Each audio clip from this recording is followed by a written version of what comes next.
Good morning. I'm Alyson Jacks, Associate Minister here at UUSF. I want to thank you for being here for this morning's service.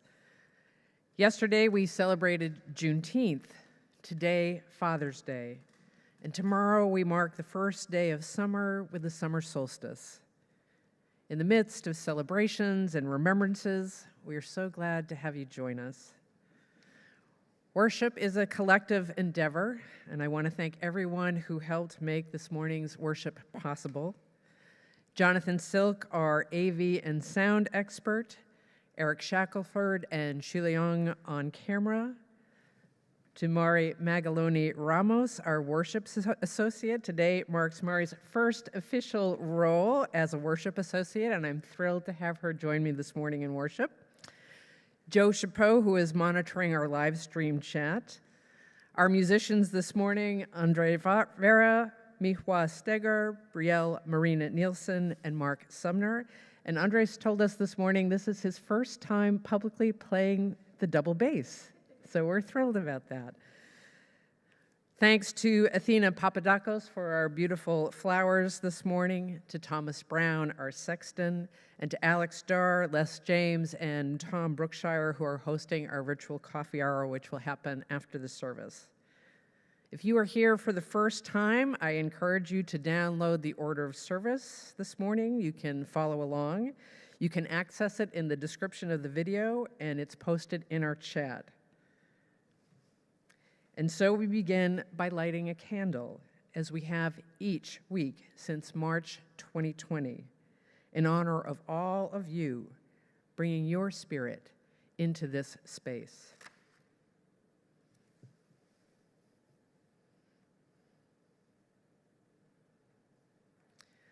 Join me now in singing our opening hymn, Gather the Spirit.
United once more.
again.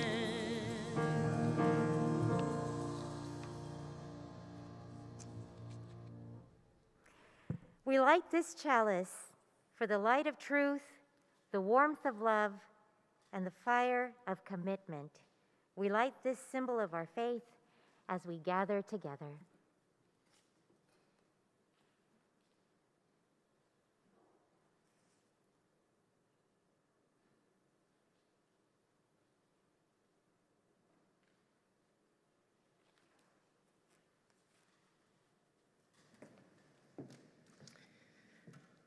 If this is your first time watching, thanks for joining us. You can follow along in the order of service, and again, you'll find that link in the live stream chat. And it is emailed to everyone who receives our e-newsletter, The Flame, which you can get by signing up through the link to our connections form that is also found in the order of service and in the video description. The order of service lists upcoming events and links to opportunities to connect, including our Zoom coffee hour, which takes place after the service, and please join. Join for anything that interests you, from our weekly meditation classes, our upcoming July Ministers Book Group, our Full Moon Circle service led by our Pagan Interest Circle, presentations from our humanist and non-theist groups, and so much more. I want to bring special attention to our upcoming small group ministry summer session, which will meet in August for 5 consecutive Sundays. You can find a link to register in the order of service. Small group ministry is a wonderful way to meet members and friends of our congregation, providing participants an opportunity to connect and explore important questions, to offer reflections, to listen deeply, and to attend to our spiritual needs. And today we are happy to have the leaders of our small group ministry with us, Gregg Biggs, Bobby Kovacs, and Millie Phillips, who will offer their thanks and appreciations to those who served as leaders this year. We are so grateful for their service to the congregation, and particularly this very challenging year.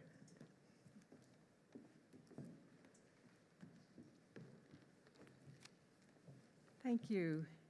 Good morning to all. All of us have been navigating the past 15 months of the pandemic and shutdown. Finding connection has been more important than ever. Our congregation's small group ministry program has been an important way to accomplish that in the past year and a half. Today, we thank and recognize our facilitators, Elaine Pratt, Joyce Levy, Megan Lieber, Eric Shackelford, myself, Margaret Levitt, and Gregg Biggs and Casey Christian. We also expressed our deep gratitude to Minister Emerita Margot Campbell-Gross, who continues to serve as our spiritual advisor to the program. Thank you.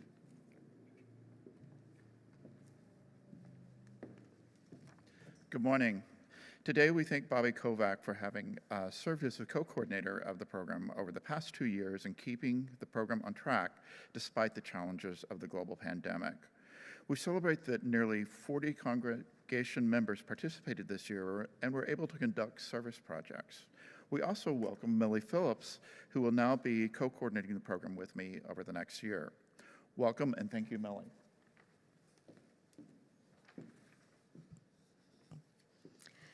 As Reverend Alyson said, our summer session will be held each Sunday in August by Zoom from 1 to 2:30 p.m. You can sign up for the sessions through the website or the link in the weekly Flame newsletter. In July, we will have a question and answer breakout sessions about small group ministry during the virtual coffee hour.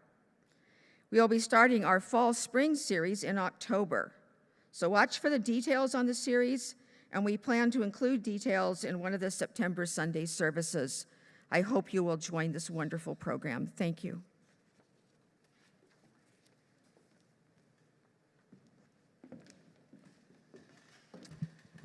Thank you, Bobby, Millie, and Gregg. I believe this is all I wanted to call our attention to, so let's center ourselves now in worship by singing our meditation on breathing. The words are found in your order of service. If the song is new to you, you can listen through to the song leaders the first time and then join in singing as it's comfortable. We'll sing together through a few times.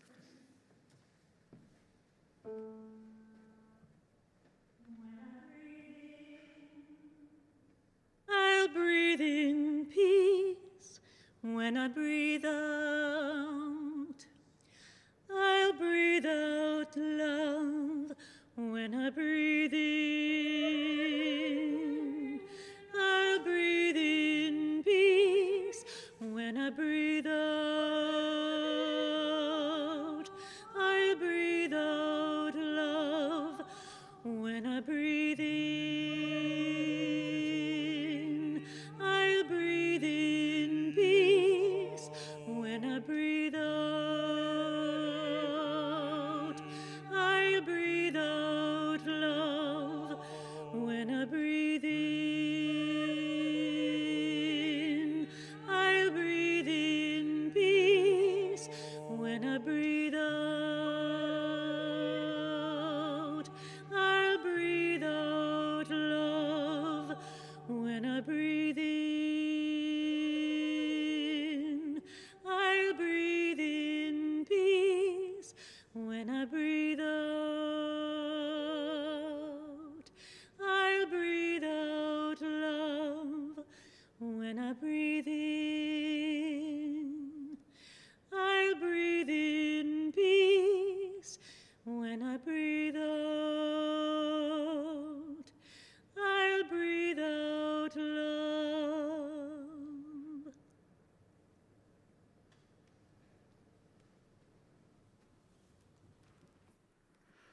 We now invite you to join us in reciting our covenant and singing our doxology. Love is the spirit of this church, and service is its prayer. This is our great covenant, to dwell together in peace, to seek the truth in freedom, and to help one another.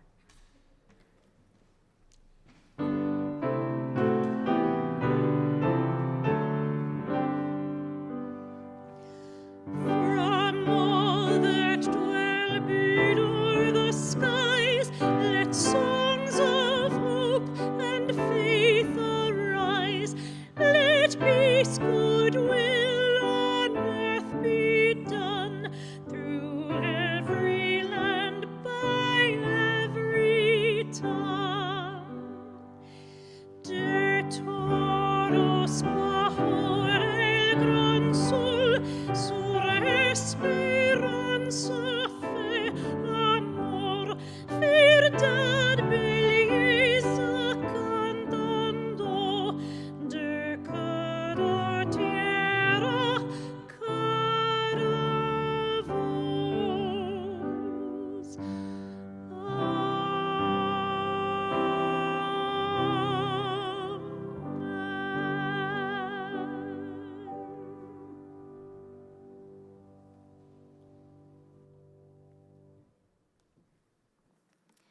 Recognizing there is human suffering all over this world in the course of natural and human catastrophes, we ring our gong today in honor of 3 such places of suffering and struggle. We ring our gong first, as we have since July of 2019, for those lives held and those lives lost in federal custody in our detention camps, for the mounting trauma to children separated from their families, for all people held without charges in less than transparent or humane circumstances, in this repeat of some of the most shameful chapters in our nation's and our world's history of xenophobia, racism, and greed. We ring the gong 7 times for this week of days in which human dignity has been dismissed, and for our responsibility for that as citizens of this country. We ring our gong additionally once for the losses this week to COVID-19. This week, 59,123 people died of COVID-19 globally, 2,212 in the United States alone. We hold in our hearts all of these losses, each one of those people precious and worthy of health and safety. And we hold in gratitude all who are working around the world to produce and distribute vaccines, and all other efforts to support greater health, survival, and immunity from the virus. So much to remember and hold. May we keep those we have named and their loved ones in our thoughts and in our prayers. And may we ease the tide of human suffering this coming week, howsoever we can.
Let us join our hearts and gather in a time of silent and spoken prayer and meditation.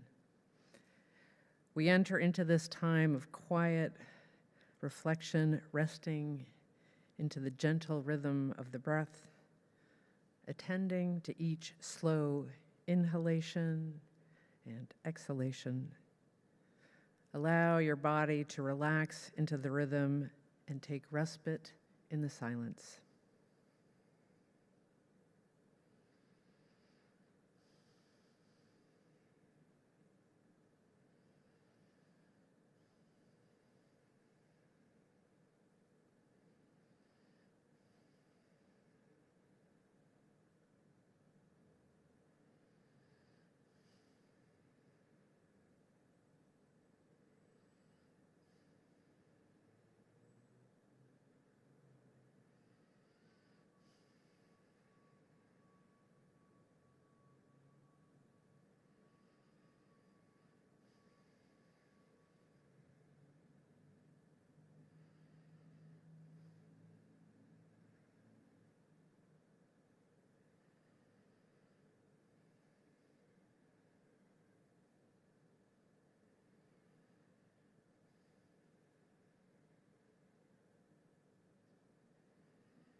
Spirit of life and love that moves in us and around us. We gather at this time to give thanks for the beauty of this day, for the time we've given ourselves to attend to our spirit, to connect to the holy that lives within each of us. We gather bringing all that we are, our joys and jubilations, our pain and our sorrows, our hopes and visions.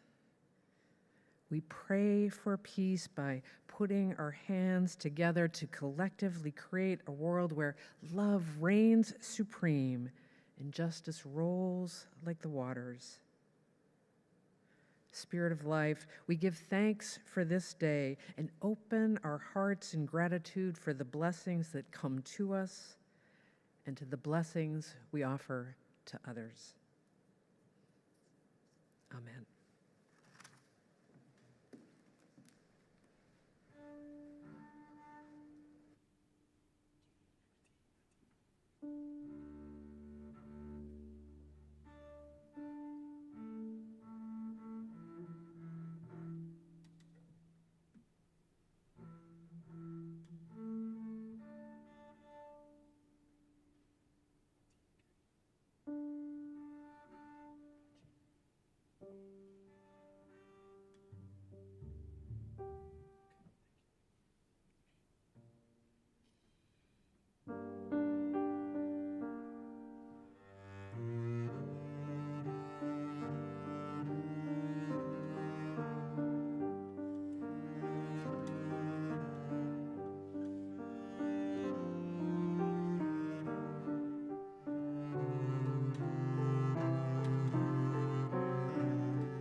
Happy Father's Day. My father's name was Ignacio Magaloni Salazar. When he was 13 years old, his father, a poet, moved his family from Mexico City to an isolated fisherman village called La Ribera de Tampico Alto in Veracruz in order to make it economically feasible to continue writing. The move proved to be the most formative event in my father's life. When I was a child living in Tampico, Tamaulipas, and later when I was a teen visiting from the US, we would reconnect with our family in La Ribera. It was difficult to reach. You had to cross the wide Pánuco River, which creates the border between the states of Tamaulipas and Veracruz. I remember excitedly braving small wooden ferries full to overflowing with people, chickens, and wares.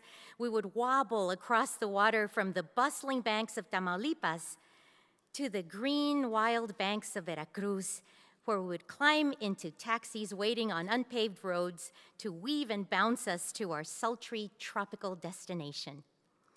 My father became a fisherman when his family moved to La Ribera, and so loved and integrated himself with the community that to this day, when I remember him, I always see him beaming with pride, paddle in hand at the seat nearest the stern of one of the classic green skiffs he used to fish in. Maybe because he was the son of a poet, my father was an amazing storyteller. My favorite story was the one about the time that he and his friends got caught in a hurricane during a fishing expedition. They would travel far out into the Gulf of Mexico and would be out to sea for days at a time on a fishing vessel that had their small fishing skiffs attached to its sides with ropes. The day the hurricane caught up to them, they were returning home with a full haul, which was essential for the means and sustenance of the entire village. The waves got so high that they feared they would lose the main vessel if they didn't release their boats, which were destabilizing it as they tumbled about in the roiling waters. But these were not rich men.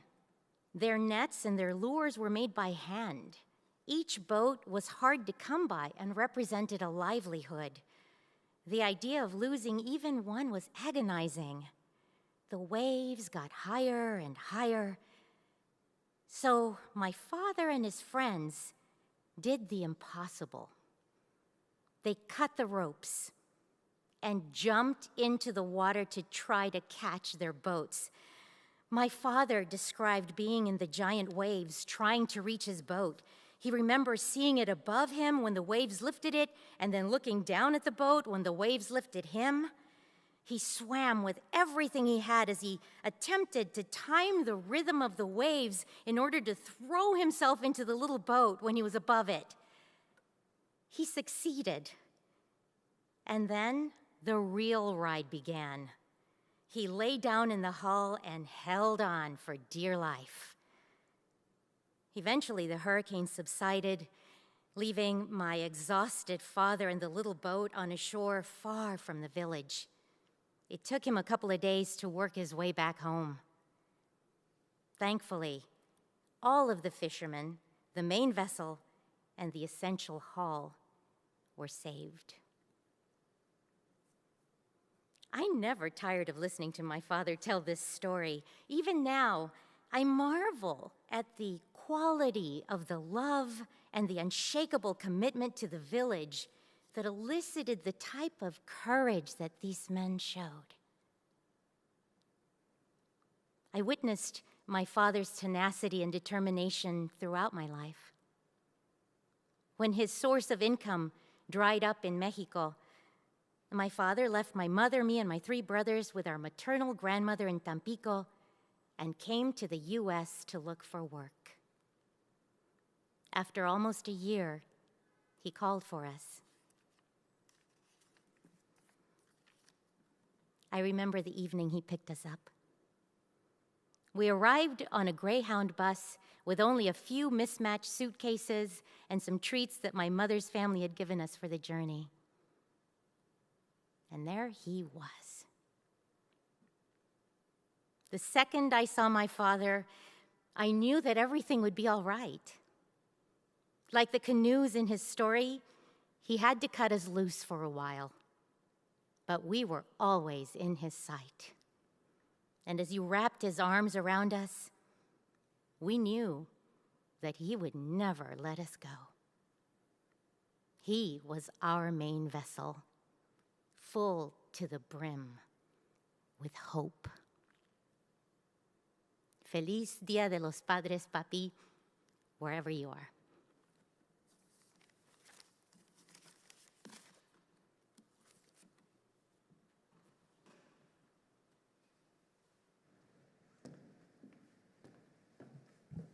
Thank you, Maury. This morning's offering will go to serve the works and ministries of this congregation. You can find links to donate online in the order of service. We now are happy to greatly receive your gifts.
From Infinitely Full of Hope, Fatherhood and the Future in an Age of Crisis and Disaster by Tom Wyman.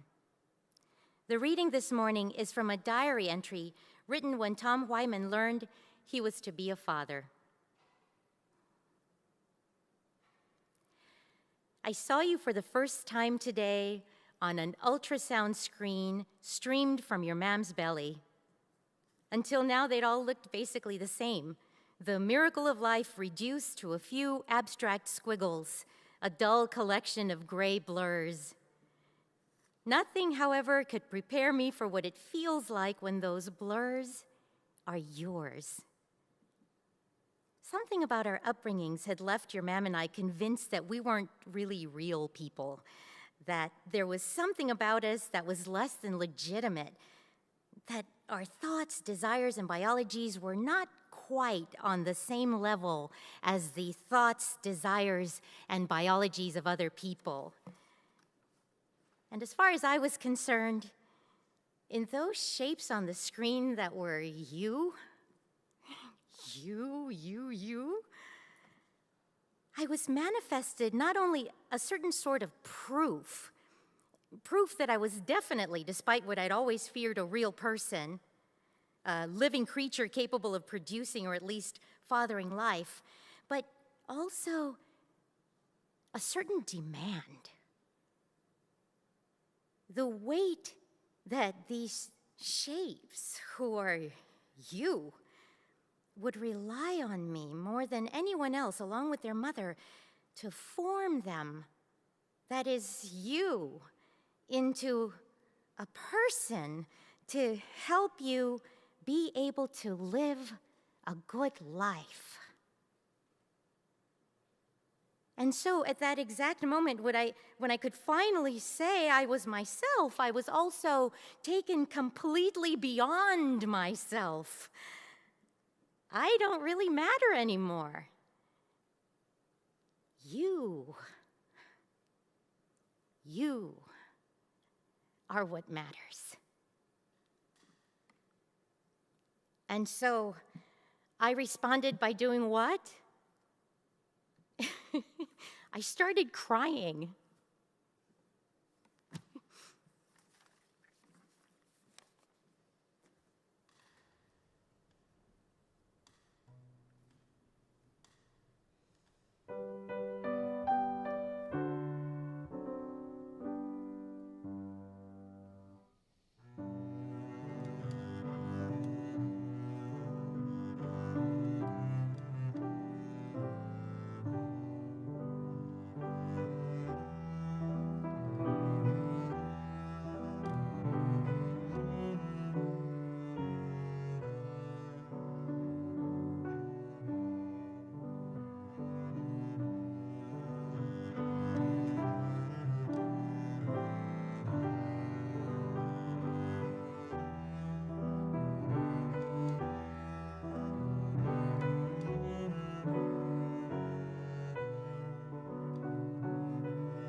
After seeing the sonogram, Wyman wrote, "You are quite possibly the most important person I will ever meet.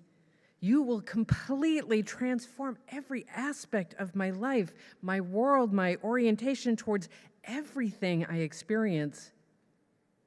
You are the best thing I have ever seen, and I am so happy. Probably I have never been before in my life.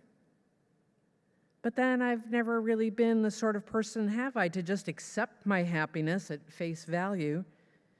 Your existence, as I said, demands something of me. It calls me to help you live a good life. And so seeing you as I did today thus poses me. I know it must sound a little silly to express it this way, given the circumstances, but they're the only words I can find. It's a particular philosophical problem.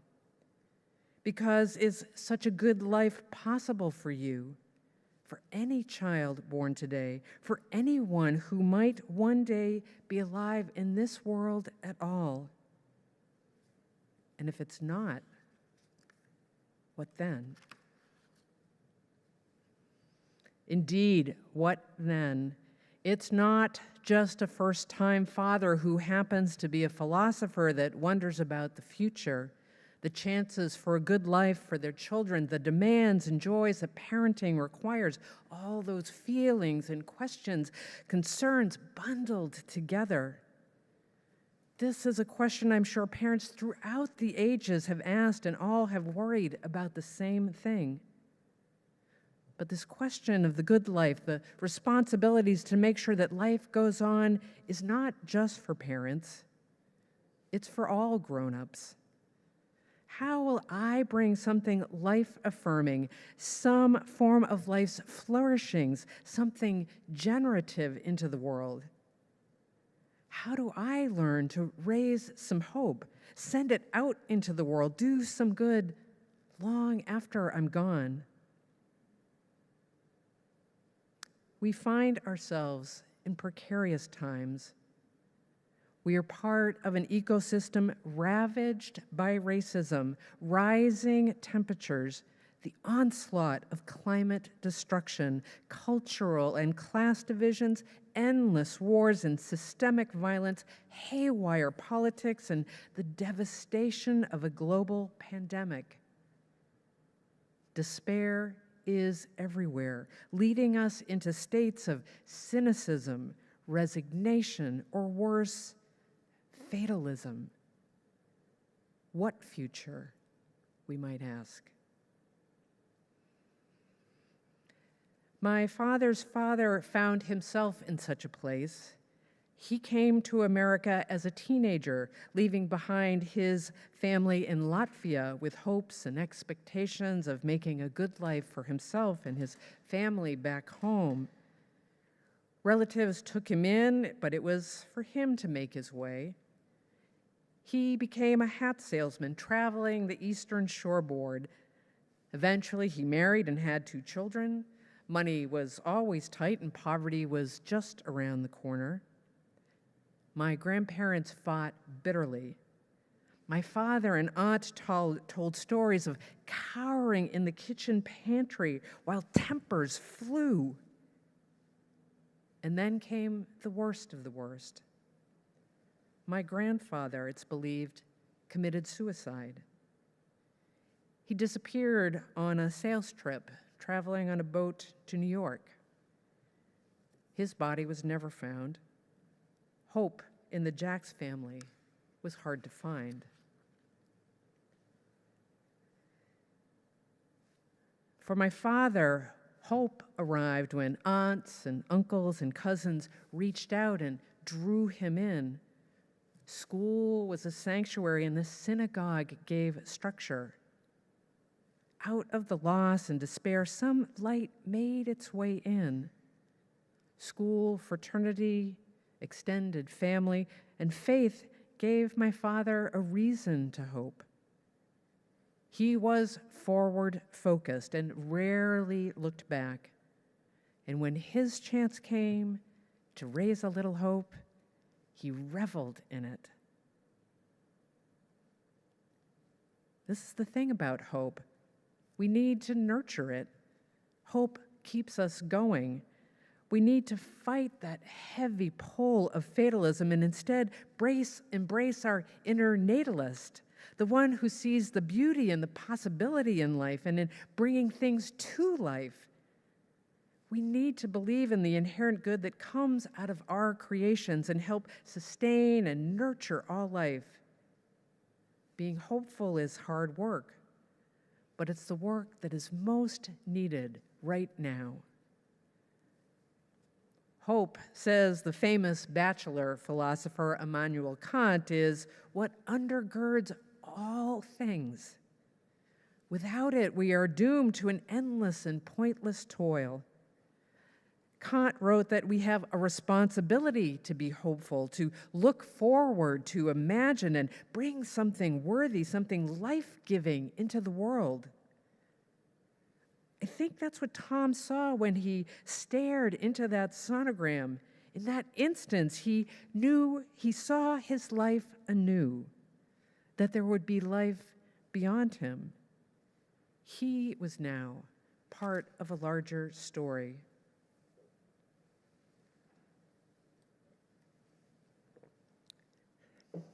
What I think Tom felt was an active hope, not that kind that sits on the couch waiting for hope to magically arrive. Rather, active hope is when we take responsibility, cultivate it, and put it into practice. It is a hope that's willing to get a little dirty, mix it up, take some risks. We need to teach ourselves to be hopeful people, and we need teachers to teach us. Kant, as I said, believed that hope was what undergirds all things. Why bother knowing anything if there's nowhere to go?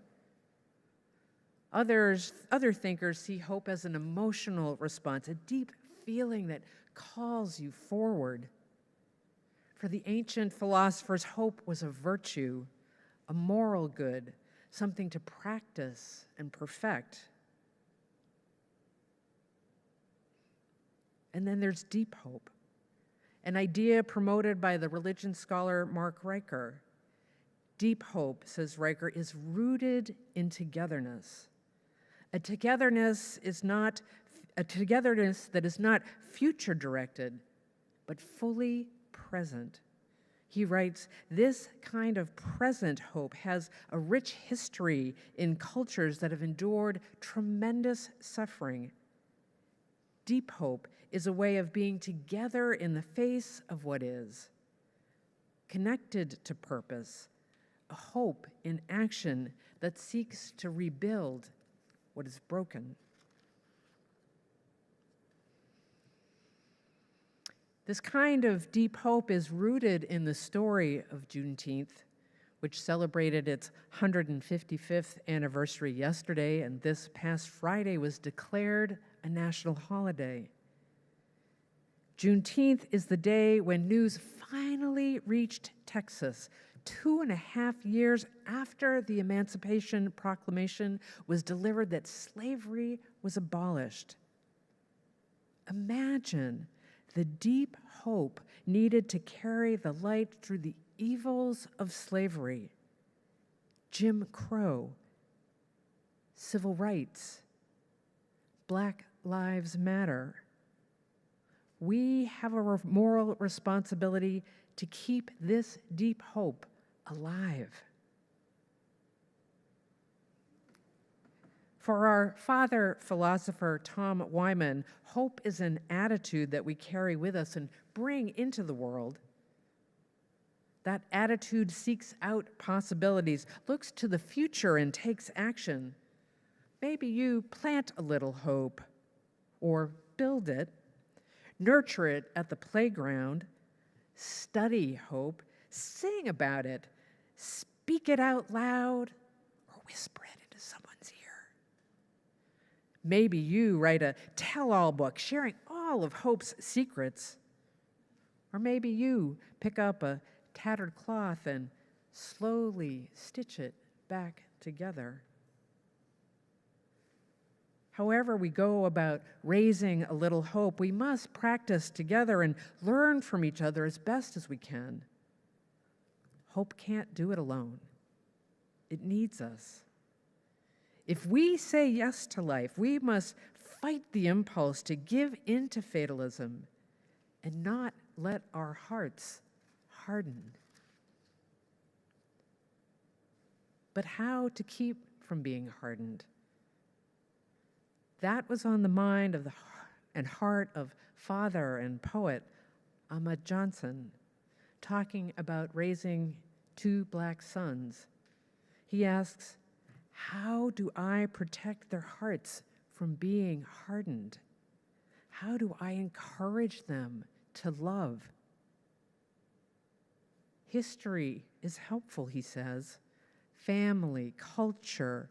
We are here because we are people who chose how to anticipate a better life.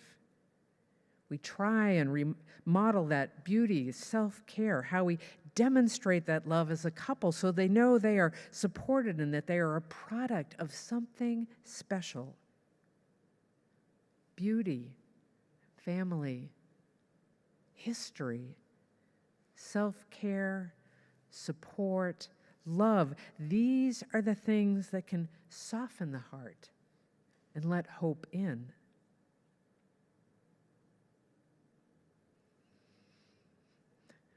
Philosopher Theodor Adorno grew up in Germany during World War II. The devastation of the war had left people despairing, disconnected, and isolated from each other. How, he wondered, would hope rise up from the ashes of war? The answer to the despair, he wrote, was to seek redemption and bring forward our compassion. This softening of the heart helps us think of ourselves and makes us aware that something is wrong. We must teach our children to be sensitive in the first instance of their own suffering. Help them understand suffering in others and in themselves. Then we must first be practitioners of compassion and believers in redemption. We must show them through attitude and action that out of hardship, life can break through.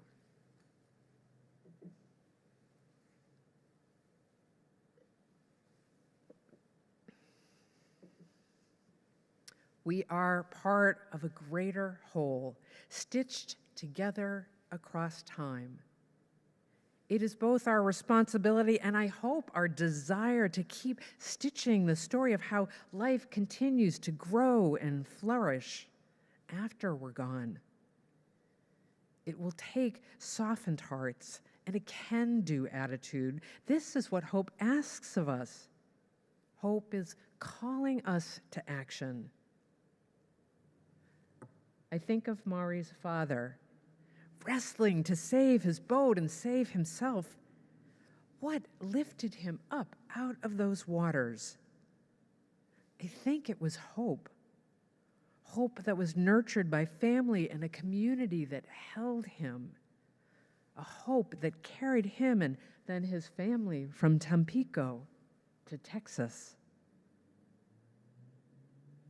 Here's the thing about hope. It's bigger than you and me. Hope, like any child, makes a demand of us to see beyond ourselves. We are the ones who must keep hope alive for those who will follow and pick up the thread. One last story before we go.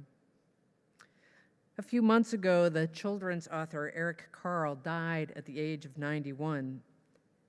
When he was young, he hoped to be a builder of bridges. Instead, he became an illustrator and writer. Carle is the author of The Hungry Caterpillar, one of many of his beloved books. In an interview, he recalled moving back to Germany as a young boy following the war. He and his father took frequent walks in nearby meadows, exploring all the bugs and butterflies, peeling back the bark to see who lived there, but always putting the back bark in place in respect to nature. In the story, we meet a young caterpillar who eats his way through fruits and berries, sandwiches and sweets, filling his belly until it's time to build his cocoon. And slowly, he emerges, transformed into a colorful butterfly. This simple story has inspired children for over 50 years, inviting them to explore the idea of how life emerges and how life is transforming. It's a story of hope, Carle says. Children need hope. Indeed, they do. Friends, there are hurricanes to come, and there are fires in our future. Some will say it's time to lift the fatalist flag and call it quits. I say no. There's a different picture, one you saw in a sonogram or heard in a song. Maybe a writer wrote it straight from the heart and you felt something loosen. Or you crossed a bridge only to find an open vista. Dear ones, dear ones, dare yourself to feel the pulse of life flourishing all around you. That pulse that has been moving since the beginning of time and brought you here. You. And it has a request. Don't give up. Life is counting on you to see it through. And P.S., Tom and Edie had a beautiful baby boy. Join me now in singing our final hymn, number 346. Come sing a song with me.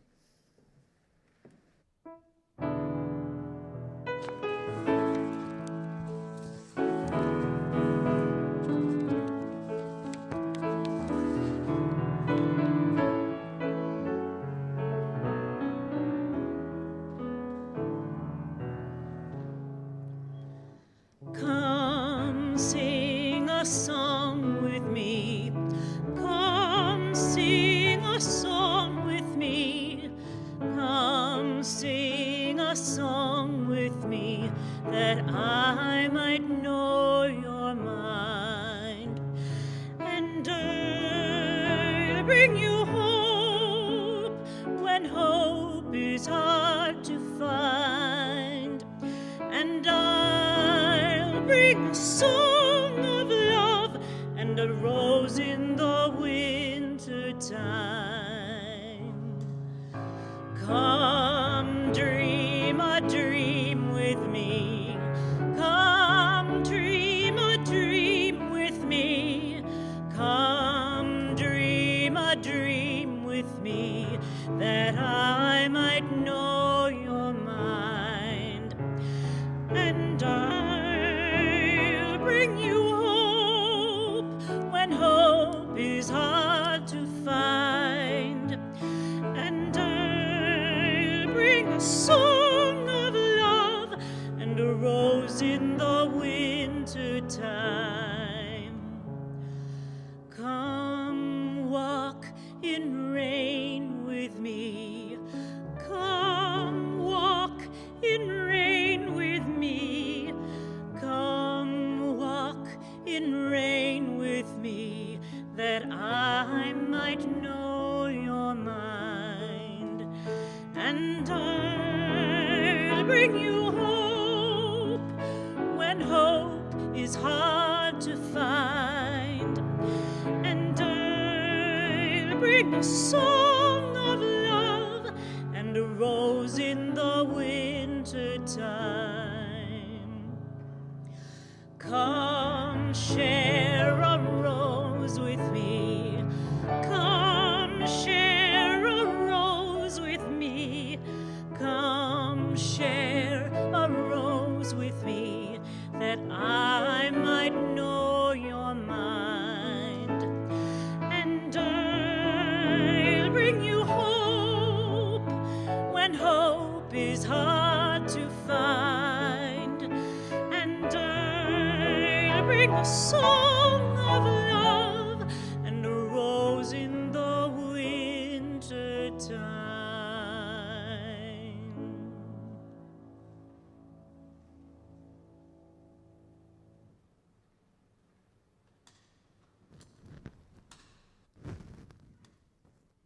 In our leaving, let us hold on to this: the enduring of love, the persisting of hope, the remembering of joy, the offering of gratitude, the receiving of grace, and the blessings of peace.